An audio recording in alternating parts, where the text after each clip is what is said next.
Bueno, egunon, ongi etorri.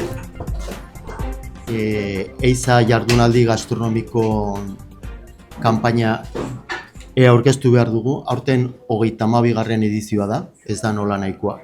Eta, bueno, Baztanbidasoa turismo elkartearen izenean, erran behar dugu guretzat apostu importantea dela. Zergatik bat bertako produktuak eskaintzen direlako, eta bi, temporada bat ja pixka apaltzen denean, azkenean lana, desestazionaren alde egiten dugu lana, eta oso interesgarria iruditzen zaigu. Ez da kasualidadea, hainbeste urtez kanpaina hau irautea. Baztanbidasoa turismo elkarteak antolatzen dituen eiza jardunaldi gastronomikoak aurten urriaren 18an hasiko dira eta abenduaren 8an bukatuko dira. Aurten 7 jatetxe parte hartuko dute eta euren kartetan eiza menuak eskainiko dituzte. Horrez gain, eizatu pintxua ekimenak ere jarraipena izanen du Inurrieta Arnotegiaren babesarekin, eiza pintxoa eta Inurrieta ardoa 4 euroren truke eskainiko dute hainbat ostatu. Jatetxe parte hartzaileak honako hauek dira. Arantzan, gauden tokian, Burlada jatetxea, gero ere Pablo Enea jatetxea eta Arantzako aterpea. Gero Malerrekan, Dona Mariako benta, eta Baztanen Oronoz Mugaireko Urgain jatetxea, Iruritako Olari jatetxea eta Elbeteko ostatua Elbeten. Baztanbidasoa eiza jardunaldi gastronomikoak Baztanbidasoa turismo elkarteak antolatzen ditu eta babesleak bezala, eta hori eskertzekoa da gaur egun, Irineos Exdin, Bodega Inurrieta, Berako Errotazar artisau produktuak, Baztango eiza eta arrantza elkartea, eta ANAPE, hau da Nafarroako enpresa txikien elkartea. Eta Nafarroako gobernuak ere diruz laguntzen du. Berrikuntzak baditugu aurten, 2 berrikuntza dakartze aurtengo jardunaldiak, bat da Kaixo eta Milesker ostalaritzen kanpaina bat, eta ikusgarritasuna eman nahi zaio elkarteak sustatuta udan martxan jarri den ostalaritzan errespetua sustatzeko kanpainari, hala bai kartel, karta eta jatetxetako mahaietan jarriko diren eskuarrietan eta kanpainaren ikur horia agertuko da. Bai? Bestetik, argazki lehiaketa sustatze aldera, jatetxetako mahaietan argazkiak ateratzeko gonbitea egiten euskarriak jarriko dira. Hauxe dira. Aurten argazkiak elkarteko WhatsAppera bidali beharko dituzte bezeroek. Modu horretan, argazkiak igortzeko prozesua erraztu nahi dugu eta parte hartzea sustatzea.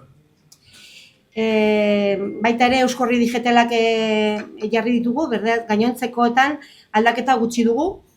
Aurtengo edizioan menu euskorriak ere era digitalean soilik argitaratu dira. Dagoeneko jardunaldien inguruko informazioa guztia elkartearen webgunean zintzilikatuta dago.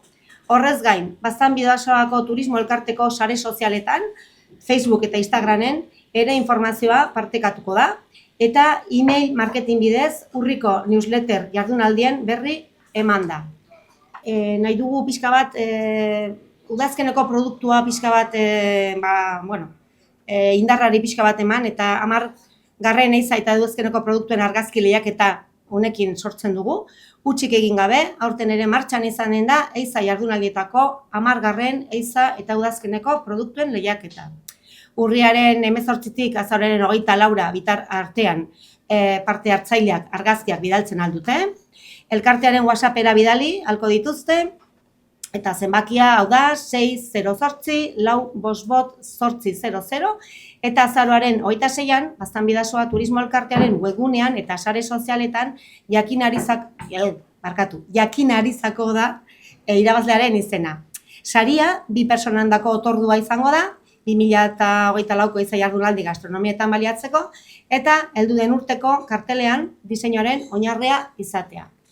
Alde batetik, komentatu nahiko nuke, guain turismo zuzendaritzan gauden momentun sartu ginen ezkeoztik, urrungo 3 urterako egindako plangintzan, enogastronomia ditzen digun bezala, gastronomia eta ardoa eta beste edarik uztartuta egiten nahigan lana garrantzia handia eman behar diogula, ez esan beharko nuke lehenengo aldiz. Azteko, aurten hasi gea beste gauz batzukin baino helduen urteako gure asmoa da gastronomiari garrantzi berezie ematea. Ez? Bai, bi gehien bat dauzkeulako proiektu pare bat oso interesgarri eta honekin uztartzen diela oso ongi, bata dela enogastronomiako plan bat, osatu dugula Europako diru laguntzakin, helduen 3 urtetarako plan bat izango da.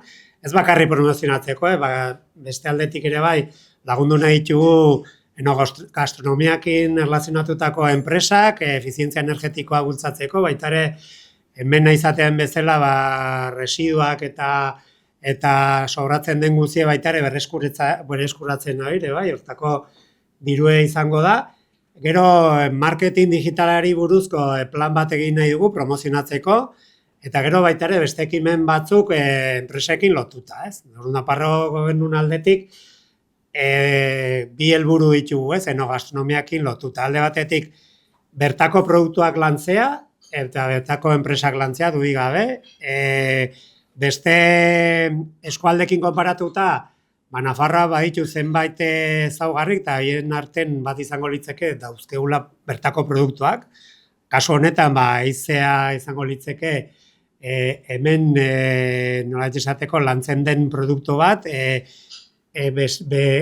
hasieratik hartzen dena eta gero sokaldetara pasatzen dela, baina baditu beste zenbait produktore bai hemen ingurun daudena, bai dela guain temporada honetan izango dela xixek eta ontoak ere bai, hemen bilatu izazkegunak, baina baita ere gazta, esnea, haragie eta beste produktuak ere bai, ez? Eta gero herriberan baditugu baita ere beste gaz batzuk, gero ardoak, gero zeadienak, berdurak eta barazkik eta bidena. Bueno, hori da gure asmoa. Horregatik etorri gaur aurkezpen honetara, bertako produktuei pixkoate emateko goraipatzeko, ez? Baina ez bakarrik produktuak hor dauela, baizik gero produktu horiekin gero sokaldatu egiten dela eta hortik maietara ateatzen direna, ez? Hori da bi gauza horiek uztartu nahi duguna. Bertako produktuak eta gero nola sokaltzen dien zonalde honetan egiten den bezala. Hori izango litzeke ezaugarri bat eta beste aldetik bai sokaltzen diela kalidadekin, ez? Ez bakarrik jazten dela pintxo bat besteik gabe, gero egiten diela pintxo berezi batzuk egiten diela, hemen saritu behar duzuen bezala, aipatu behar duzuen bezala, eta gero baita ere plateretan, gure sokaldetan, eta hemen jardunaldi hauetan egin behar den bezala, ez? Nafarroa Gobernu ari da pixkoat gauz konkretu batzuk egiten, lehengo astean ondu ginen Donostine bai aurkezten gure sokaldarik, egin die ikastaro batzuk, orain helduen astean goaz kanpora hemengo sokaldari batzukin eta Nafarroko zenbait ekoizleekin batera kanpora ikasteare bai, eta dioten bezala datorren urtean martxan jarri behar dugu plan honekin espero dezagun gauza hauei bultzada bat ematea, ez?